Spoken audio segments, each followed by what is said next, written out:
The bridge of the UES Defiance hummed with quiet tension as Captain Elena Vasquez reviewed the latest intelligence reports. Around her, the crew moved with practiced efficiency, but she could feel their sideways glances. 3 months since her promotion, and still they whispered. The youngest captain in the fleet. A political appointment. A diversity hire. She had heard it all. "Captain, we're receiving a priority transmission from Fleet Command," announced Lieutenant Chen from the communications station. "Put it through," Elena replied, straightening in her command chair. Admiral Harrison's weathered face filled the main screen, his expression grim. "Captain Vasquez, I'm transmitting new orders. Long-range sensors have detected a massive alien fleet approaching the Kepler 442 system. Intelligence suggests they're part of the Joktar hegemony." Elena's blood chilled. The Joktar were the stuff of nightmares, a warrior race that had conquered dozens of worlds across the galaxy. Their ships were biological monstrosities grown rather than built, and their crews were equally terrifying. Humanity had only encountered them twice before, and both encounters had ended in complete human defeat. "What are our orders, sir?" Helena asked, though she suspected she already knew. "The Defiance is the only ship in range. You're to conduct reconnaissance and report back. Under no circumstances are you to engage. This is strictly an observation mission." The Admiral paused, his eyes narrowing slightly. "Captain, I want to be clear. This mission requires absolute discipline. No heroics. No deviations from protocol. Just gather intelligence and return." The implied message was clear. "Don't screw this up like everyone expects you to." "Understood, Admiral. We'll leave immediately." As the transmission ended, Elena became aware of the bridge crew's eyes on her. Commander Torres, her first officer, stepped forward. He was a veteran of 20 years, old enough to be her father, and had made no secret of his disapproval of her rapid promotion. "Captain, if I may," Torres said, his voice carefully neutral. "The Joktar are unlike anything we've faced. Perhaps we should request backup before proceeding." "Our orders are clear, Commander. We leave in 1 hour. Inform all departments." Torres's jaw tightened. "Yes, Captain." As the crew dispersed to their duties, Elena caught fragments of whispered conversations. "She's going to get us all killed. Should have given command to Torres. What did they expect, promoting someone so young?" Elena made her way to her ready room, the weight of command pressing down on her shoulders. She had fought for this position, graduated top of her class at the academy, served with distinction on 3 different vessels. But none of that seemed to matter. To them, she would always be the outsider who didn't belong. She pulled up the files on the Joktar, studying every detail. Their ships were living creatures bred for war, massive bioships that could regenerate damage and adapt to enemy weapons. The warriors themselves were 8-foot-tall insectoids with razor-sharp claws, and an absolute dedication to their hive mind collective. They showed no mercy, took no prisoners, and viewed other species as either servants or food. A soft chime indicated someone at her door. "Enter." Chief Engineer Rodriguez stepped in, her expression troubled. "Captain, I wanted to discuss the ship's readiness for this mission." Elena gestured to the chair across from her desk. Rodriguez was one of the few crew members who had shown her genuine respect, perhaps because she understood what it was like to fight for recognition in a male-dominated field. "What's your assessment, Chief? The Defiance is in good shape, but we're not equipped for a fight with the Joktar. Our shields won't hold against their bioplasma weapons, and our kinetic rounds are useless against their regenerating hulls. We're not going there to fight. Chief, this is reconnaissance only." Rodriguez nodded, but her expression remained concerned. "Captain, if I may speak freely?" "Always. The crew is nervous. Not just about the Joktar, but about—" She paused diplomatically. "About having an inexperienced captain leading them into danger? You're not inexperienced, Captain, but you are untested in combat command, and with respect, this mission could turn dangerous very quickly." Elena leaned back in her chair. "Chief, I know what the crew thinks of me. I know they believe I don't deserve this position, but I'm not going to prove them right by backing down from my first real test. That's not what I'm suggesting, Captain. I just want you to know that whatever happens out there, you have my support." "Thank you, Chief. That means more than you know." After Rodriguez left, Elena returned to studying the intelligence files. The Joktar had appeared seemingly from nowhere 5 years ago, sweeping through the outer colonies like a plague. Their technology was unlike anything humanity had encountered, a perfect fusion of biology and engineering that defied conventional understanding. The chime sounded again. This time it was Lieutenant Chen. "Captain, we're ready to depart." Elena made her way back to the bridge, settling into the command chair as the crew prepared for departure. She could feel the tension in the air, the unspoken doubts about her leadership. "Helm, set course for the Kepler 442 system. Maximum warp." "Aye, Captain." "Course laid in. Engage." The stars stretched into lines as the Defiance leaped to warp speed. Elena watched the star field race past on the main screen, acutely aware that they were heading toward an enemy that had never been defeated. The next few days would either validate her command or end in disaster. She thought about her grandmother, who had fought in the resource wars on Earth. "Mia," she had said, "sometimes the world will try to make you small. Don't let them. When your moment comes, stand tall and show them what you're made of." Elena gripped the armrests of her command chair. She had spent her entire career preparing for this moment. Her first command, her first real test. The crew might doubt her. Fleet Command might have reservations.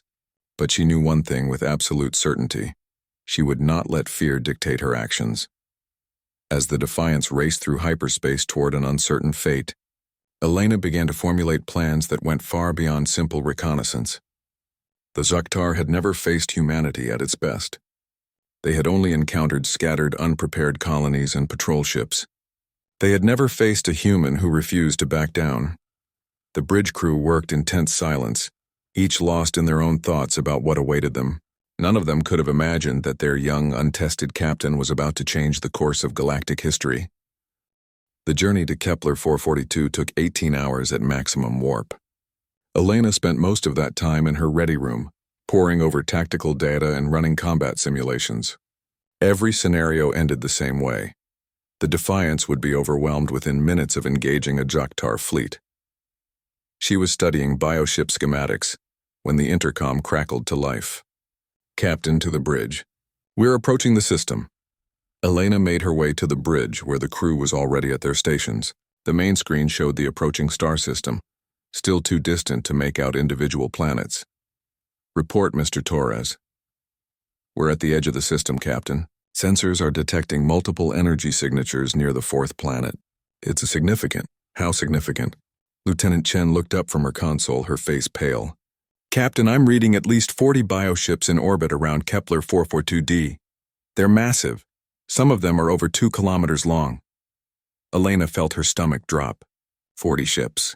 The largest Zhaktar force ever recorded had been 12 vessels, and they had destroyed an entire human battle group. This was something else entirely. "Are they aware of our presence?" she asked. "Negative, Captain. We're running silent and staying at the system's edge. Our stealth system should keep us hidden unless we get much closer." Elena studied the tactical display. The Zhaktar fleet was arranged in a complex formation around the planet, their bioships pulsing with bioluminescent patterns. Even from this distance, they looked alien and threatening. "Commander Torres, launch a stealth probe. I want detailed scans of that fleet and the planet." "Captain," Torres said carefully, "launching a probe carries risk. If they detect it, they'll know we're here." "I'm aware of the risks, Commander. Launch the probe." Torres's expression tightened, but he followed orders. "Probe away. ETA to target 6 hours." Elena settled back in her command chair, ignoring the nervous glances from her crew. She could hear the whispered conversations. "She's going to get us caught. Should have stayed at the edge of the system. Probes, unnecessary risk." 6 hours passed with agonizing slowness. The bridge crew maintained their posts, monitoring for any sign that the Zhaktar had detected their presence. Elena used the time to study everything known about Zhaktar tactics and technology, looking for any weakness that might be exploited. "Captain, probe telemetry is coming in," announced Lieutenant Chen. The main screen filled with detailed images of the Zhaktar fleet. The bioships were even more horrifying up close, writhing masses of organic metal that seemed to breathe and pulse with malevolent life. But it was what the probe detected on the planet's surface that made Elena's blood run cold. "Chen, magnify Section 7. The image zoomed in on the planet's main continent. Scattered across the surface were what looked like massive processing facilities, their biomechanical structures clearly Zhaktar in origin. But moving between the facilities were small figures that definitely weren't Zhaktar. Are those, Torres began. Humans, Elena finished grimly. Thousands of them. The probe's sensors had detected human life signs throughout the processing facilities. Men, women, children, all apparently being used as forced labor by the Jactar. This wasn't just an invasion fleet, it was a harvesting operation. Captain, said Dr. Yates, the ship's science officer, these readings suggest the Jactar are using humans for biological experimentation. The facilities appear to be designed for genetic research and processing. Elena's hands clenched into fists. The intelligence reports had mentioned that the Jactar took prisoners, but everyone assumed it was for food. This was something far worse. They were using humans as raw material for their biotechnology. How many humans are down there? She asked. Sensors indicate approximately 12,000 life signs, Chen reported, most concentrated in the 3 largest facilities. 12,000 human beings trapped and being used as laboratory rats by an alien species that viewed them as nothing more than resources. Elena's mind raced. Her orders were clear: observe and report back. But leaving 12,000 humans to their fate went against everything she believed in. Commander Torres, I want options, she said. Torres looked surprised. Options, Captain? Rescue options. Ways to extract those civilians. The bridge went silent. Torres exchanged glances with other senior officers before speaking carefully. Captain, our orders were specific. Reconnaissance only. We're heavily outnumbered and outgunned. Any rescue attempt would be suicide. 12,000 people, Commander. I understand that, Captain, but we can't save them if we're dead. The logical course is to return to Fleet Command with this intelligence and request a full battle fleet. Elena knew Torres was right from a tactical standpoint, but she also knew that by the time a fleet could be assembled and dispatched, those 12,000 humans would be dead or worse. The Jactar moved quickly once they had what they needed. Captain, Chief Rodriguez's voice came over the intercom. I'm detecting some unusual energy readings from the Jactar fleet. Request permission to come to the bridge. Granted, Chief. Rodriguez arrived minutes later, her tablet in hand. Captain, I've been analyzing the probe data. The Jactar bioships are drawing massive amounts of energy from somewhere, more than their organic reactors should be able to produce. What are you suggesting? I think they've tapped into the planet's core somehow. They're using geothermal energy to power their fleet and those processing facilities. But here's the interesting part. The energy distribution is centralized through 3 main conduits. Elena studied the energy flow patterns on Rodriguez's tablet. What would happen if those conduits were damaged? The entire system would cascade. Power to the fleet, the facilities, everything would be disrupted, probably for several hours while they rerouted. Torres stepped forward, alarm clear in his voice. Captain, you're not seriously considering an attack?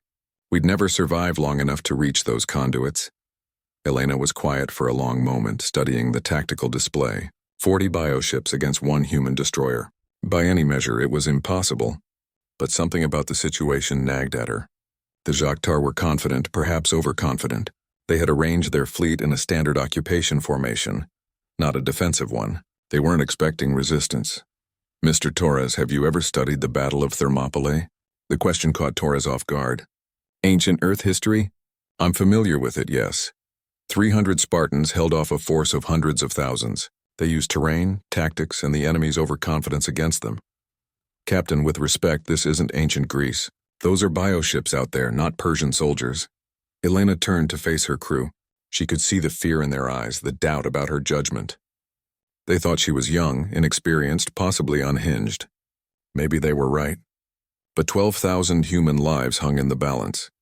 Chief Rodriguez, how long would it take to reach those energy conduits if we used the planet's magnetic field to mask our approach? Rodriguez ran quick calculations. If we came in low and fast using the polar approach, maybe 20 minutes. But Captain, the energy discharge when those conduits fail could damage our ship. Could it disable the bioships temporarily? Possibly. The feedback might disrupt their biological systems for an hour, maybe 2. Elena made her decision. Mr. Torres, prepare the ship for combat. We're going in. The bridge erupted in shocked murmurs. Torres stepped closer, lowering his voice. Captain, this is madness. You're risking the entire crew on a desperate gamble. Elena met his eyes steadily. Commander, those are human beings down there. Our people. We don't abandon our own. As the crew reluctantly began combat preparations, Elena realized she had crossed a line. There would be no going back now. In the next few hours, she would either prove herself as a captain worth following, or lead her crew to their deaths in a hopeless gesture.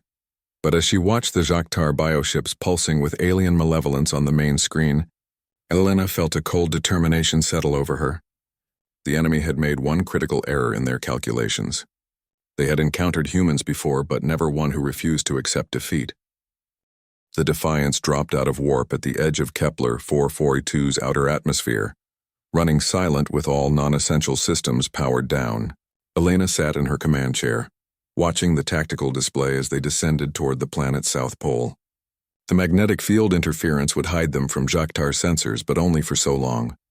"Engineering report," she said quietly. Chief Rodriguez's voice crackled over the intercom. "All systems green, Captain. Weapons charged and ready. I've rerouted power from life support to shields. We'll have maybe 40 minutes of enhanced protection." Elena nodded. 40 minutes to save 12,000 lives and somehow escape an enemy fleet that had never been defeated. The odds were astronomical, but she had learned long ago that impossible odds were just another challenge to overcome. "Helm, adjust course for the primary energy conduit. Stay low and use the terrain to mask our approach." "Aye, Captain." New course laid in. The Defiance skimmed just 50 meters above the planet's frozen surface, weaving between ice formations and deep canyons. On the main screen, Elena could see the alien structures growing larger, twisted spires of biomechanical technology that pulsed with sickly green light. Commander Torres stood beside her chair, his face grim. "Captain, I've been thinking about this plan. Even if we disable their power grid, we still need to extract 12,000 people. The Defiance's transport capacity is only 800. Elena had been wrestling with the same problem. "One thing at a time, Commander. First we create chaos, then we improvise." "Improvise?" Torres's voice rose slightly. "Captain, these are people's lives we're talking about." "Exactly why we're here, Commander." Dr. Yates looked up from her science station. "Captain, I'm detecting massive bioenergy readings ahead." "We're approaching the first conduit." On the screen, an enormous structure came into view. A twisted tower of living metal that stretched up into the clouds, crackling with energy that fed the Joktar fleet above. At its base, human figures could be seen working under alien supervision. Elena's jaw tightened. Even from this distance, she could see the prisoners were malnourished and exhausted. Some appeared to be children. Weapons lock onto the conduit's base structure, full spread of quantum torpedoes. Lieutenant Kim at the weapons station hesitated. "Captain, there are humans in the immediate area. We could hit them. Scan for an unpopulated section. Find me a weak point that won't harm civilians." Kim worked frantically at his console. "There. Section 7 appears to be a maintenance area. No human life signs within 50 meters. Fire." The Defiance's quantum torpedoes streaked through the atmosphere, striking the conduit's base in a brilliant flash of blue light. The alien structure shuddered and began to buckle, energy arcing wildly from the damaged sections. "Direct hit," Kim reported. "The conduit is destabilizing." Above them, the Joktar fleet was suddenly in chaos. Bioships that had been calmly orbiting the planet were now listing and firing emergency bioluminescent signals. Their organic systems were being disrupted by the cascading power failure. "Second conduit 2 kilometers northeast," Elena ordered. "Helm, best speed." The Defiance raced across the alien landscape, pursued now by energy weapons fire from Joktar ground installations. Their bioships were too disabled to respond quickly, but the surface defenses were coming online. "Incoming fire," Torres called out. "Bioplasma charges port and starboard. Evasive maneuvers. Keep us low." The destroyer twisted through the alien landscape, dodging between the twisted spires and processing facilities. Elena caught glimpses of human prisoners looking up at the sky in amazement, perhaps the first sign of hope they had seen in months. The second conduit loomed ahead, even larger than the first. This one was surrounded by what appeared to be a Joktar military compound, with dozens of the insectoid warriors visible around its base. "Captain," Dr. Yates called out, "I'm reading massive energy buildup in that structure. If we hit it wrong, the explosion could level everything within 5 kilometers. Including the human processing facilities?" "Yes, Captain. We need to be precise." Elena studied the tactical display. The conduit was protected by heavy bioarmor, but there was a small access port near its apex, probably a maintenance hatch for the Joktar technicians. Kim, can you thread a torpedo through that access port? The young weapons officer looked doubtful. It's a very small target, Captain. Maybe 2 meters wide. I didn't ask if it was easy, Lieutenant. Can you do it? Kim straightened in his chair. Yes, Captain. I can do it. Then take the shot. The quantum torpedo launched with perfect precision, diving through the narrow access port and detonating inside the conduit's core. The explosion was magnificent and terrifying, a pillar of energy that shot up into space before the structure collapsed in on itself. 2 down, 1 to go, Elena said grimly. Helm, course for the final conduit. But as they approached the third location, it became clear that the Jacques Tar had adapted. The final conduit was heavily defended, surrounded by mobile weapons platforms and patrolled by biofighters that had managed to get airborne despite the power disruptions. Captain, we're outnumbered 20 to 1, Torres warned. Those biofighters are fast and maneuverable. In atmosphere, they have the advantage. Elena studied the tactical situation. The third conduit was the largest of the 3, probably providing 60% of the fleet's power. Destroying it would leave the Jacques Tar ships completely helpless, but getting close enough seemed impossible. Engineering, how much power do we have left in the shields?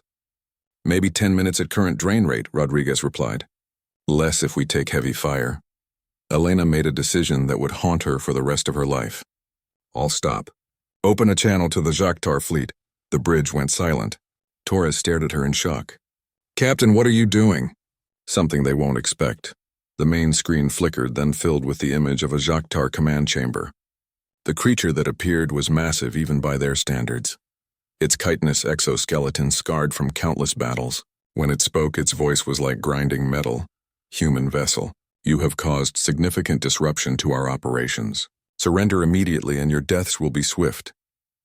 Elena stood slowly, meeting the alien's compound eyes with steady determination. I am Captain Elena Vasquez of the United Earthship Defiance. I demand the immediate release of all human prisoners. The Jacques Tar commander made a sound that might have been laughter. You demand? You are one small ship against the might of the hegemony. Your species exists only because we have not yet chosen to exterminate you completely. Is that what you think? Elena stepped closer to the screen. Let me tell you something about humans, you overgrown insect. We don't surrender. We don't give up. And we don't abandon our own. Brave words from someone about to die. Your shields are weakening. Our fighters will tear your ship apart in minutes. Elena smiled coldly. Maybe. But I noticed something interesting about your bioships. They're all connected to that central power grid, aren't they? Symbiotic relationship. They feed off the planet's energy like parasites. The Jacques Tar commander's posture shifted slightly. Your point? My point is that you've made a critical error. You've assumed that because you've beaten scattered human patrols and unprepared colonies, you understand what we're capable of, but you've never faced a human who has nothing left to lose. Elena turned to her weapons officer. Kim, target the third conduit. Maximum yield, all remaining torpedoes. Captain! Torres stepped forward. That's our entire weapons complement. If this doesn't work, it will work, Elena said firmly. Then to the Jacques Tar commander. Here's your first lesson in human nature. We'd rather die fighting than live as slaves. She cut the transmission and turned to her crew. For the first time since taking command, she saw something different in their eyes. Not doubt or resentment, but respect. They were finally seeing their captain as she truly was. All hands prepare for attack run. This is our only chance. As the Defiance accelerated toward the heavily defended conduit, Elena realized that everything had changed. She was no longer the young captain they had mocked and ignored. She was a human being fighting for her species' survival, and that made her the most dangerous enemy the Jacques Tar had ever faced. The Defiance screamed toward the third conduit at full impulse, biofighters swarming around it like angry hornets. Elena gripped her command chair as the ship shuddered under enemy fire, watching the tactical display with cold calculation. Shields at 60% and falling. Torres called out over the noise of battle. Captain, we're not going to make it through their defensive line. Elena ignored him, focused entirely on the approaching target. The third conduit was a massive organic spire that pulsed with veins of energy, its biomechanical surface crawling with defensive weapons. Around its base, she could see more human prisoners being herded into underground facilities, probably trying to use them as human shields. Kim, status on torpedoes? All tubes loaded and ready, Captain. But those defensive platforms are tracking us. The moment we fire, they'll intercept our ordnance. Elena studied the enemy formation. The Jactar were using standard protective tactics, creating overlapping fields of fire that would destroy any incoming missiles. But they were thinking like a conventional military force, not like desperate humans with nothing to lose. Chief Rodriguez, can you overload our warp core? The silence on the bridge was deafening. Finally, Rodriguez's voice came over the intercom, carefully controlled. Captain, overloading the warp core would create a subspace rupture. The explosion would destroy everything within 50 kilometers, including us, especially us, Captain. Commander Torres moved to stand directly in front of Elena's chair. Captain, I know what you're thinking and I won't allow it. We're not going on a suicide run. Elena met his eyes steadily. Commander, are you relieving me of command? Torres hesitated. Around the bridge, the crew watched in tense silence as bioplasma charges exploded around them, the ship's shields flickering with each hit. Captain, Dr. Yates called out, I'm detecting something unusual. The Jactar bioships above us, they're not just disabled, they're dying. Elena turned to the science station. Explain. The power disruption from the first two conduits has caused a cascade failure in their biological systems. Without the planet's energy feeding them, the bioships are beginning to consume themselves. We're looking at complete system collapse within hours. A slow smile spread across Elena's face. They're not just ships, are they? They're living creatures that have been artificially sustained by the planet's energy, cut off their food source, and they starve. It appears so, Captain, but the third conduit is maintaining life support for approximately 30% of the fleet. If we destroy it, the entire Jactar force dies. Elena turned back to Torres. Commander, we're not looking at a suicide mission. We're looking at total victory. Torres stared at her for a moment, then slowly nodded. What do you need? Kim, forget about precision targeting. I want every torpedo programmed for maximum area effect. We're going to saturate their entire defensive grid. Aye, Captain. Reprogramming now. The Defiance continued its assault run, taking heavy damage from the swarming biofighters. Parts of the hull were breached. Emergency lights flickered throughout the ship, and the constant vibration of weapons fire made conversation difficult. Torpedo spread ready, Kim announced. On my mark, Elena said, watching the distance counter tick down. Wait for it. Wait for it. The defensive platforms were all focusing their fire on the approaching destroyer, exactly as she had hoped. They weren't watching for the subtle maneuver she was about to make. Helm emergency stop. All power to forward shields. The Defiance decelerated so suddenly that several crew members were thrown from their chairs. The biofighters, moving at attack speed, overshot their target and found themselves directly between the destroyer and the conduit. Fire all torpedoes. 24 quantum torpedoes launched simultaneously, filling space with deadly light. The biofighters tried to intercept them, but there were too many incoming missiles. Half the torpedoes were destroyed, but the other half reached their target. The third conduit didn't just explode. It disintegrated. The massive structure collapsed in a chain reaction that sent shockwaves across the planet's surface. Energy arced wildly through the atmosphere, and in space above, the Jactar bioships began to convulse and die. My God, Dr. Yates whispered, staring at her readings. The entire fleet is going into biological collapse. Their ships are screaming. Elena could hear it too, a subsonic wail that seemed to come from the dying bioships themselves. It was a sound of agony and rage that made her skin crawl, but also filled her with grim satisfaction. Captain, we're receiving transmissions from the surface, Chen reported. Multiple human groups are requesting immediate evacuation. Elena activated the ship's communication system. This is Captain Vasquez of the UES Defiance. All human personnel, maintain your current positions. We are coordinating rescue operations. But even as she spoke, Elena knew they faced an impossible challenge. The Defiance could transport perhaps 800 people in its cargo bays and emergency spaces. They needed to evacuate 12,000, Captain, Torres said quietly. The Jactar ground forces are regrouping. Without their fleet support, they're going to eliminate the human prisoners rather than let them escape. Elena studied the tactical display. The remaining Jactar warriors were indeed moving toward the processing facilities, probably planning to execute the prisoners before the humans could mount a rescue. How long until their bioships are completely dead? Approximately 2 hours, Dr. Yates replied.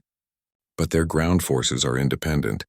They can survive without the fleet support. Elena made another command decision that would define her legacy. Helm, take us down. Landing approach to Processing Facility 1. The bridge crew stared at her in shock. Torres found his voice first. Captain, the Defiance isn't designed for atmospheric landing. We could damage the ship beyond repair. Better than leaving our people to die, Commander. As the destroyer descended through the atmosphere, Elena opened a channel to all human prisoners. This is Captain Elena Vasquez of the United Earth Forces. I want all able-bodied individuals to prepare for evacuation. We're coming down to get you.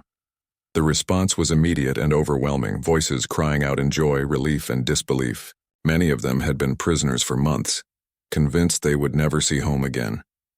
Chief Rodriguez, can we use the cargo transporters to beam people up while we're in atmosphere? Negative, Captain. Too much interference. We'll have to do this the old-fashioned way. The Defiance touched down in a clearing near the largest processing facility, with a thunderous crash that shook the ground for kilometers. Emergency systems wailed as the ship's hull groaned under stresses it was never designed to handle. Damage report. Structural integrity compromised but holding, Rodriguez reported. Landing thrusters are offline. We're not taking off again without major repairs. Elena stood up, checking her sidearm. Then we'd better make this count. Torres, organize evacuation teams. Yates, I need you to identify which prisoners need immediate medical attention. Kim, you're with me. We're going after the Jactar command structure. Captain, Torres protested, you can't leave the ship. If something happens to you, if something happens to me, you're in command. But I'm not sitting in this chair while our people fight for their lives out there. As the cargo bay doors opened and armed crew members poured out to secure the landing zone, Elena felt a transformation taking place within herself. She was no longer the young captain trying to prove herself to a skeptical crew. She was a human warrior defending her species against an implacable enemy. The Jactar had made a critical error in their assessment of humanity. They had judged humans based on their scattered defeats and assumed weakness. But they had never encountered a human who had been pushed beyond the breaking point. As Elena stepped onto the alien planet's surface, weapon in hand and her crew following behind her, she realized that the enemy's greatest mistake had been giving her something worth fighting for. 12,000 human lives hung in the balance, and she would move heaven and earth before she let a single one of them die on her watch. The surface of Kepler 442 was a nightmare landscape of twisted biomechanical structures and organic technology that pulsed with dying light. Elena led her away team through the alien compound, their weapons trained on the shadows between the strange buildings. Captain, motion sensors are picking up Jactar warriors moving toward Processing Facility 3, Lieutenant Kim reported, checking his tactical scanner. Looks like a full battalion, maybe 200 hostiles. Elena crouched behind a fallen piece of bioship debris, studying the layout through her rifle scope. The processing facility was a massive dome-shaped structure, with transparent sections that revealed the human prisoners inside. She could see families huddled together, children clinging to their parents, all of them looking toward the sky where the Jactar fleet was dying in brilliant flashes of light. They're planning to execute the prisoners, she said grimly. We need to get there first. Chief Rodriguez, who had insisted on joining the ground team despite Elena's protests, checked her portable sensor array. Captain, I'm reading massive structural instability in these bio-buildings. The power loss is causing them to literally decompose. We need to move fast before the whole complex collapses. Elena activated her communicator. Defiance, this is Ground Team Alpha. Status on evacuation operations? Commander Torres's voice crackled through the static. Captain, we've managed to extract about 3,000 people so far, but the Jactar are mobilizing their remaining forces. We're facing organized resistance now. Through her scope, Elena could see the enemy warriors moving with deadly purpose toward the processing facilities.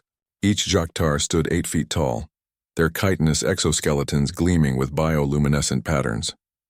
They carried weapons that seemed to be part of their own bodies, organic rifles that pulsed with the same sickly light as their technology.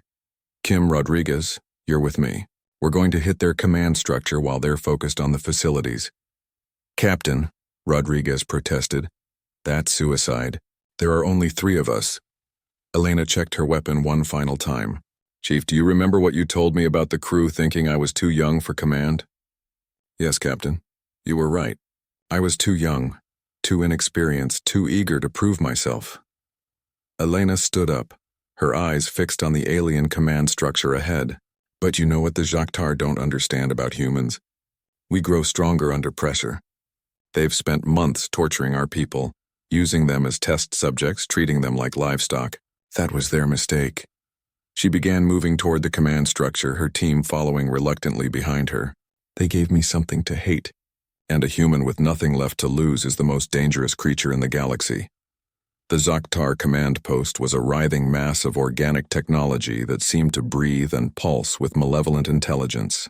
Biomechanical spires twisted up into the sky, covered with sensor arrays that looked more like eyes than instruments. At its base, Elena could see Joktar commanders coordinating their forces' movements. "There," she whispered, pointing to what appeared to be the main communication array. "Take out that structure, and we cut off their ability to coordinate the prisoner executions." Kim studied the target through his rifle scope. "It's heavily defended, Captain. I count at least 50 warriors in the immediate area." Elena smiled coldly. "Then we'll have to be creative." She activated her communicator again. "Defiance, this is Ground Team Alpha. I need you to create a distraction. Something big." Torres's voice was immediate. "What did you have in mind, Captain?" "Use the ship's phasers to target the dying bioships in orbit. Make them fall." There was a pause. "Captain, that could cause massive destruction across the planet's surface." "That's the idea, Commander." "The Joktar want to play with fire? Let's show them what humans do when we're angry." Minutes later, the sky lit up with brilliant explosions as the Defiance's phasers targeted the largest dying bioships.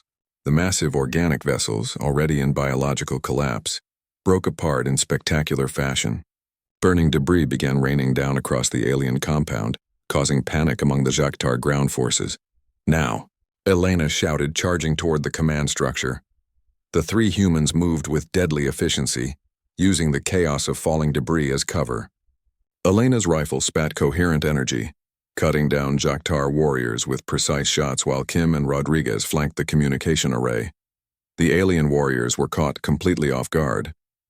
They had been expecting desperate humans trying to rescue prisoners, not a coordinated assault on their command structure by soldiers who fought with the fury of avenging angels. "Rodriguez, plant the charges," Elena called out, providing covering fire as more Joktar warriors responded to the attack. The chief engineer worked frantically to attach explosive charges to the base of the communication array. The structure was tough, designed to survive in hostile environments, but human explosives were specifically engineered to destroy biological technology. "Charges set," Rodriguez announced. 30 seconds to detonation." Elena looked around at the approaching enemy forces. More Joktar were converging on their position, and their ammunition wouldn't last much longer. But the prisoners in the processing facilities would be safe once the command structure fell. "Kim, Rodriguez, fall back to the Defiance." "That's an order. What about you, Captain?" Kim asked, even as he continued firing at the approaching hostiles. Elena smiled grimly. "Someone needs to make sure those charges detonate." "Captain, no." Rodriguez grabbed her arm. "We can all make it out." Elena looked at her chief engineer, one of the few crew members who had believed in her from the beginning. "Chief, remember what you said about the crew needing to see me tested in combat command?" "Yes, Captain. This is my test. Get our people out of here."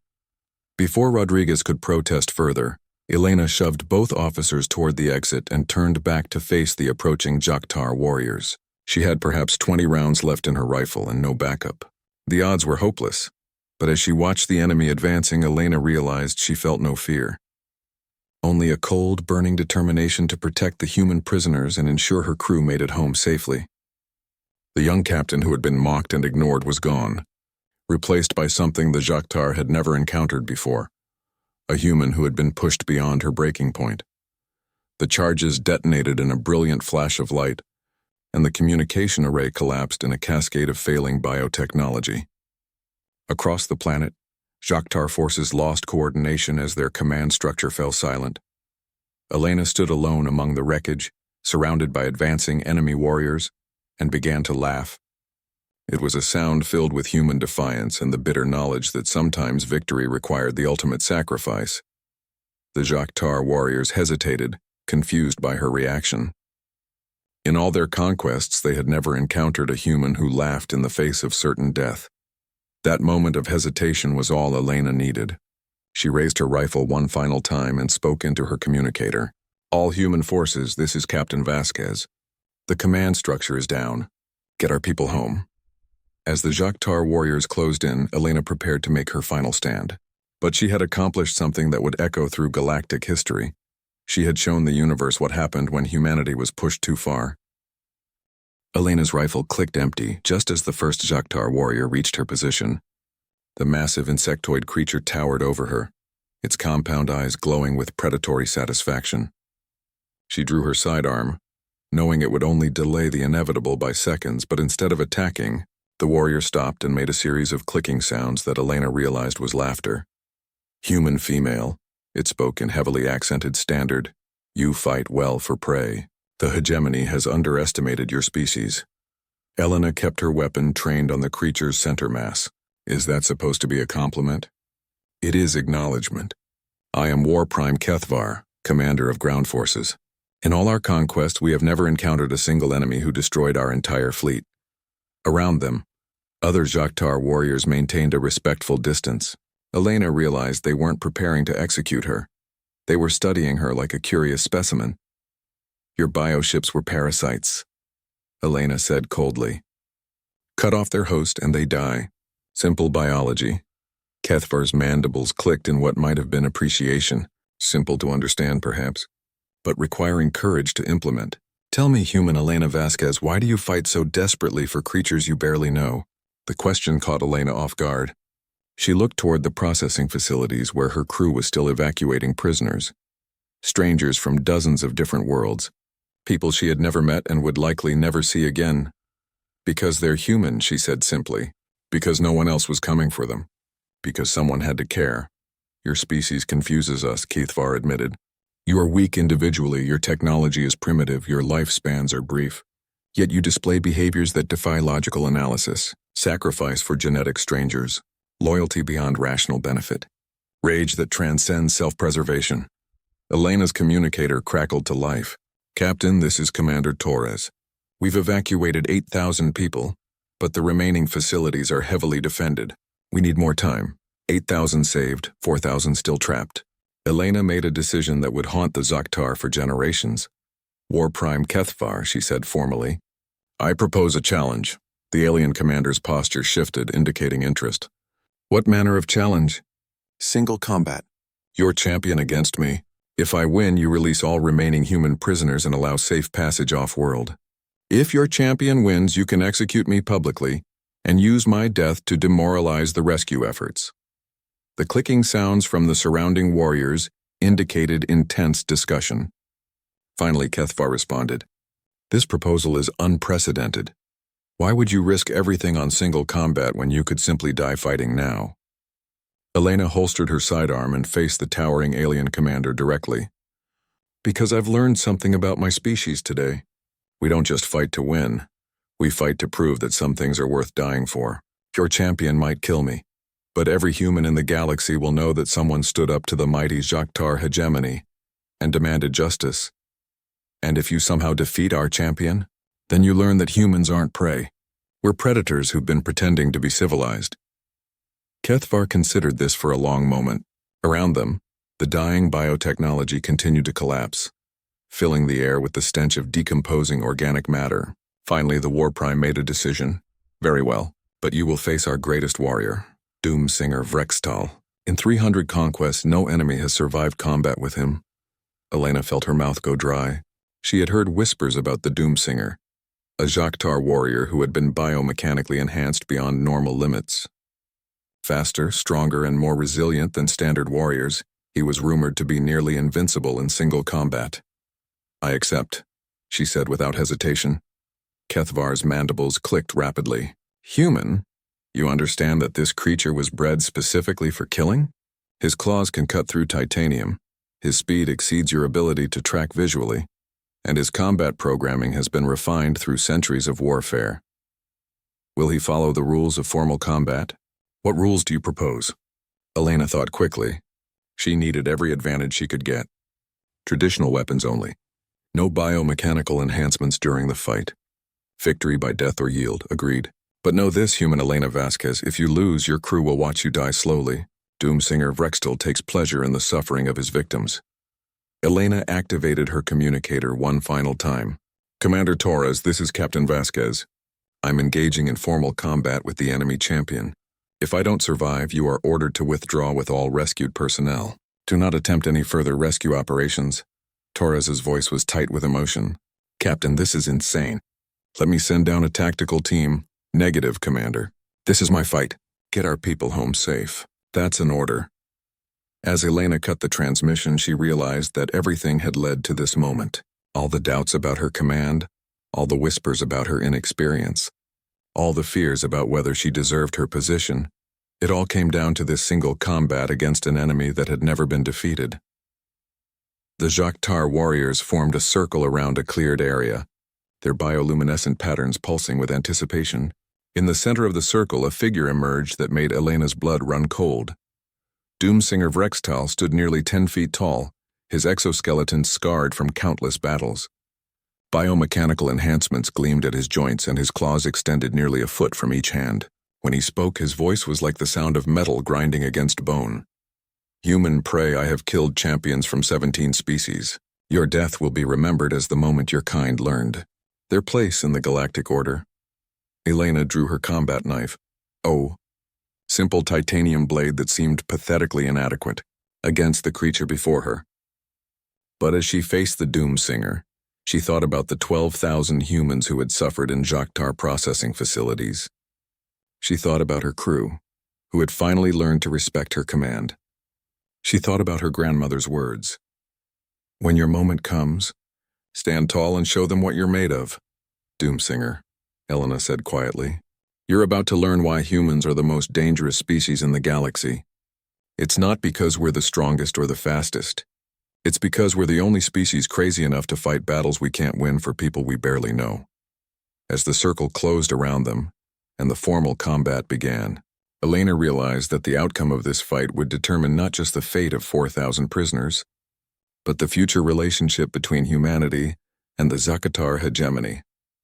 Win or lose, she was about to teach the galaxy's most feared warriors that humans were not prey to be harvested, but a force to be reckoned with. The Doomsinger moved faster than Elena had thought possible. One moment he was standing 10 feet away. The next his claws were slashing through the air where her head had been. She rolled sideways, feeling the wind from his strike, and came up with her knife ready. Vrextel's second attack was a sweeping claw strike aimed at her midsection. Elena jumped backward, but not quickly enough. The razor-sharp tips drew thin lines of blood across her uniform. The alien warrior's mandibles clicked in satisfaction. You move well for prey, the Doomsinger hissed. But speed alone will not save you. Elena circled slowly, studying her opponent's movements. The biomechanical enhancements gave him incredible speed and strength, but they also made him predictable. Each attack followed optimal efficiency patterns programmed into his combat systems. Is that all you've got? Elena taunted, dodging another claw strike. I've faced training instructors who hit harder than you. The insult had the desired effect. Vrextel's disciplined attack pattern wavered as anger clouded his judgment. His next strike was powerful but wild, giving Elena the opening she needed. She stepped inside his guard and drove her knife toward his throat. The blade struck his exoskeleton and skittered off harmlessly, but it forced the Doomsinger to retreat a step. Interesting, Vrextel said, his compound eyes studying Elena with new respect. You fight like prey but think like a predator. Elena wiped blood from her face and grinned fiercely. That's the thing about humans. We're full of surprises. The combat continued for what felt like hours. Elena used every trick she had learned in 20 years of military training, while Vrextel relied on raw power and biomechanical precision. Neither could gain a decisive advantage. Around them, the circle of Jok'tar warriors watched in growing amazement. Never before had they seen any creature last more than minutes against their champion. Some began clicking excitedly among themselves. Elena was tiring rapidly. Her human endurance was no match for the Doomsinger's enhanced physiology, and multiple wounds were beginning to slow her movements. She needed to end this fight soon, or she would simply collapse from blood loss. As Vrextel pressed another attack, Elena made a desperate gamble. Instead of dodging, she stepped directly into his strike. accepting a devastating wound to her shoulder in exchange for a clear shot at his head. Her knife found the gap between his exoskeleton plates and drove deep into the nerve cluster at the base of his skull. The Doomsinger convulsed and staggered backward, dark fluid leaking from the wound, but he didn't fall. Instead, Vrextal turned toward Elena with murder in his compound eyes. "Clever human, but I am not so easily killed." Elena looked down at her knife, now bent and useless. Her shoulder was a mass of torn flesh and exposed bone. She was weaponless, badly wounded and facing an enemy who seemed virtually indestructible. But as she watched the Doomsinger advance for the killing blow, Elena began to laugh. It was the same sound she had made when facing the Jakhtar warriors at the command post. Human defiance in the face of impossible odds. "What amuses you, pray?" Vrextal demanded. Elena looked up at the circle of alien warriors, then at War Prime Kethvar. "I'm thinking about something my grandmother told me. She said that sometimes the world tries to make you small, but you should never let them." She straightened slowly, ignoring the pain from her wounds. "You want to know what makes humans dangerous? It's not our technology or our weapons. It's that we refuse to stay down when we're beaten." Vrextal raised his claws for the final strike. "Your defiance is meaningless, human. You have lost, have I?"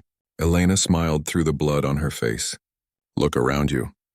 For the first time, the Doomsinger glanced at the circle of warriors. Elena saw his posture change as he realized what she was seeing. Doubt in their eyes, uncertainty in their stance. For the first time in their species' history, they were watching one of their champions struggle against what they considered prey. "Your people came to this system expecting easy conquest," Elena continued. "You thought humans were just another weak species to be harvested and processed. But I destroyed your entire fleet. I forced your war prime to accept formal combat. And now your greatest champion is bleeding from wounds inflicted by a creature you consider inferior." Vrextal's mandibles clicked nervously. Around the circle, Elena could hear the Jakhtar warriors talking among themselves in their harsh language. "Even if you kill me," Elena said, taking a step forward despite her wounds, "you've already lost. Every warrior here will remember that a single human female brought down 40 bioships and stood toe-to-toe with the Doomsinger. When word of this spreads through your hegemony, how many other species will start to wonder if they can resist too?" Silence. Vrextal lunged forward, but his attack lacked the precision of his earlier strikes. Elena could see that her words had shaken him.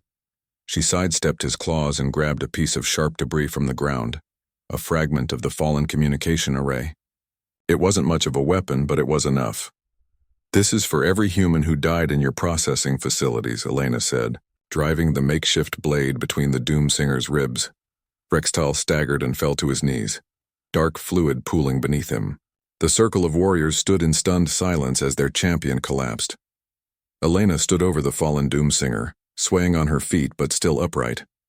She turned to face War Prime Kethvar. "The combat is finished. Release the prisoners."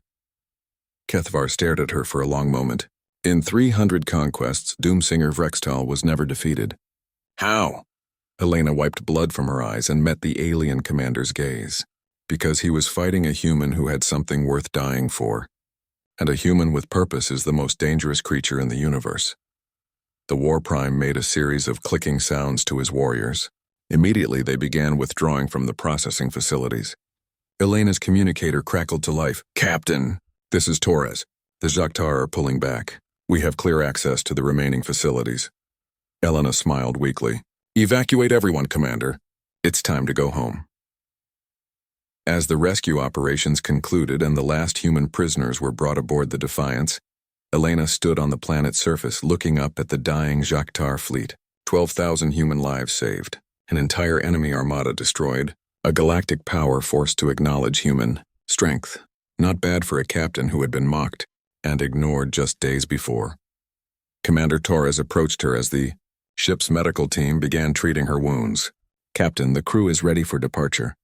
But the ship's landing damage is extensive. We might not make it back to human space." Elena looked at her first officer, the man who had once doubted her command. Now she saw only respect in his eyes. "We'll make it, Commander. Humans always find a way."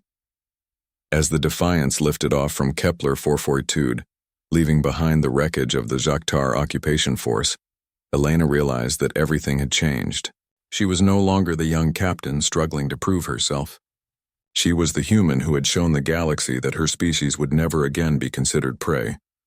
The Jactar hegemony would remember this day, and across the galaxy, other oppressed species would hear the story of Captain Elena Vasquez, the human who refused to surrender, who fought impossible odds for strangers, and who proved that sometimes the most dangerous enemy is the one who has nothing left to lose.